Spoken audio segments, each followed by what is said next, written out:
রাজশাহী বিশ্ববিদ্যালয়ে সি ইউনিটে প্রতি আসনে লড়বেন ৮২ শিক্ষার্থী। ১৫০ বছরের প্রাচীন কেশব পাগলানাথের মেলা। নিখোঁজের ২০ দিন পর মা মেয়ের অর্ধগলিত লাশ উদ্ধার।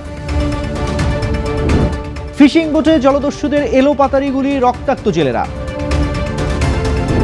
পে স্কেল বাস্তবায়নের দাবিতে প্রতীকী অনশন কর্মসূচি। আমন্ত্রণ জানাচ্ছি বাংলাদেশ প্রতিদিন সারা দেশের সব খবরে। এতক্ষণ শুনছিলেন সংবাদ শিরোনাম, এবারে বিস্তারিত জানাবো আমি তানজির রহমান। রাজশাহী বিশ্ববিদ্যালয়ে ২০২৫-২৬ সেশনে স্নাতক ও স্নাতক প্রথম বর্ষে সি ইউনিটের প্রথম শিফটের ভর্তি পরীক্ষা অনুষ্ঠিত হয়েছে। সি ইউনিটে আসন রয়েছে ১৫৩৬টি। পদ্মা সেতু, মেট্রো রেল এবং এলিভেটেড এক্সপ্রেসওয়ে নির্মাণের গর্বিত অংশীদার বসুন্ধরা সিমেন্ট। মোট আবেদন পড়েছে ১,২৬,২২৫টি। তার মধ্যে বিজ্ঞানী শিক্ষার্থীরা আবেদন করেছে ১,২০,৮৩৮ জন এবং অবিজ্ঞান বিভাগের ৫,৩৮৭ জন। ফলে প্রতি আসনে লড়বেন ৮২ জন ভর্তিচ্ছু। পরীক্ষায় প্রশ্নের মান ও সার্বিক ব্যবস্থাপনায় সন্তুষ্টি প্রকাশ করেছেন ভর্তিচ্ছু ও অভিভাবকরা। বিশ্ববিদ্যালয়ের একাডেমিক ভবনের সামনে এবং উন্মুক্ত জায়গায় অভিভাবকদের বসার ব্যবস্থা রাখা হয়েছে।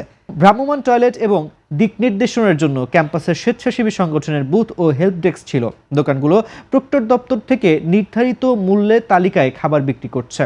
ক্যাম্পাসে সুষ্ঠুভাবে পরীক্ষা পরিচালনায় কয়েক স্তরের নিরাপত্তা জোরদার রয়েছে বলে জানান বিশ্ববিদ্যালয়ের উপাচার্য। পরীক্ষা শুরু হয়েছে এবং আলহামদুলিল্লাহ এখন পর্যন্ত সবকিছু সুন্দর চলছে বলেই আমাদের কাছে ইনফরমেশন এসছে। কোথাও কোনো ধরনের গ্লিচ, কোনো ধরনের সমস্যা হয়েছে এটা আমরা আমাদের কাম পর্যন্ত পৌঁছাই।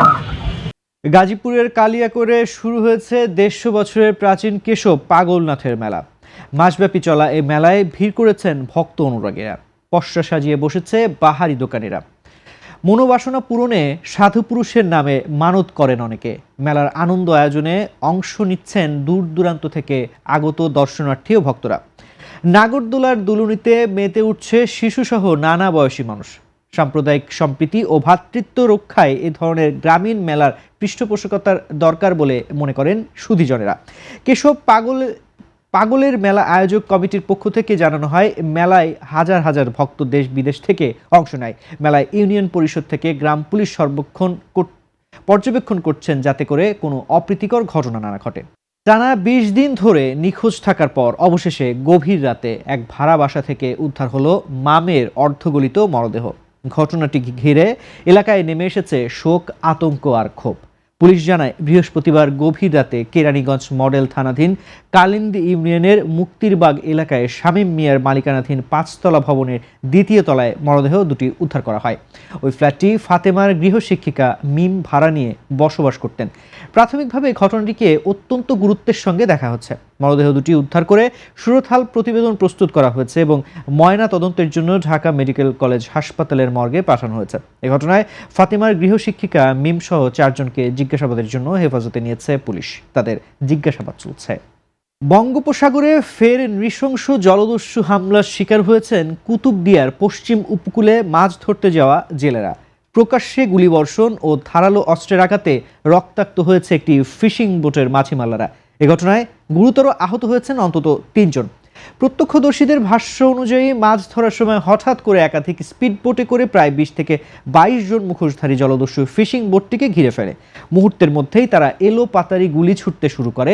গুলিবর্ষণের পর জলদস্যুরা বোটে উঠে যায়, দা ও হাতুড়ি দিয়ে মাঝি মাল্লাদের উপর নির্মম হামলা চালায়। এতে গুরুতর আহত হন মাঝি আনোয়ার হোসেন, খোকন এবং ড্রাইভার রিদওয়ান।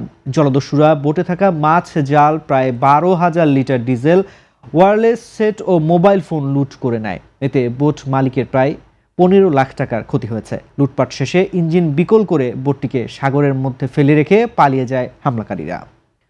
বৈষম্যহীন নবম পে স্কেল ঘোষণা ও ১২টি গ্রেডের ভিত্তিতে সর্বনিম্ন বেতন ৩৫,০০০ টাকা নির্ধারণ এবং পে কমিশনের রিপোর্ট দাখিলের দাবিতে প্রতীকী অনশন কর্মসূচির আয়োজন করা হয়। সকালে নীলফামারী ও খাগড়াছড়ি প্রেস ক্লাবের সামনে বাংলাদেশ সরকারি কর্মচারীর দাবি আদায় ঐক্য পরিষদ জেলা শাখার উদ্যোগে এই কর্মসূচির আয়োজন করা হয়।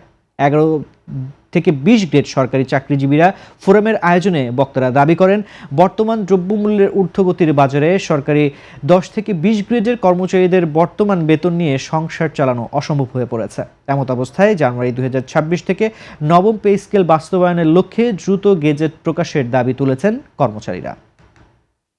উত্তরের জেলা পঞ্চগড়ে নতুন নেতৃত্ব নির্মাণ এবং জেলার উন্নয়নে তরুণদের ভাবনা ও প্রস্তাবনা সংকলনের উদ্দেশ্যে 2 দিনব্যাপী ইয়ুথ পার্লামেন্ট পঞ্চগড় এক বিতর্ক উৎসব শুরু হয়েছে।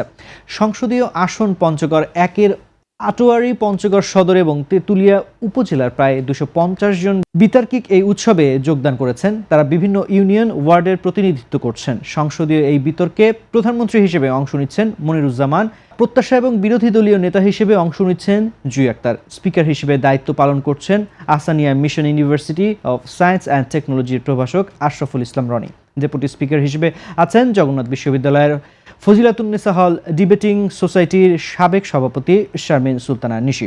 শুক্রবার সকালে উৎসবের উদ্বোধন করেন সাবেক মহিলা সংসদ সদস্য ও বিএনপির নির্বাহী কমিটির সদস্যরা রিনা পারভিন।